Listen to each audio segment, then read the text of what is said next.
যৌবন কালে বউ না থাকলে কি দরকার আর বুড়া কালে পাকন ধরলে মাথার চুলে উপায় কি গো হবে।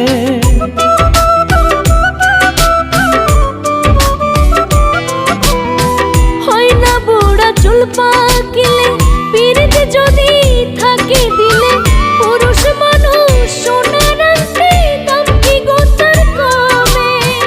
আমার হইয়া ভাইরে বুঝা, আমার হইয়া ভাইরে বুঝা, একটু নর চড়ো খেয়াল রাখো না দেওরা তোমার হইছে কিন্তু বড়।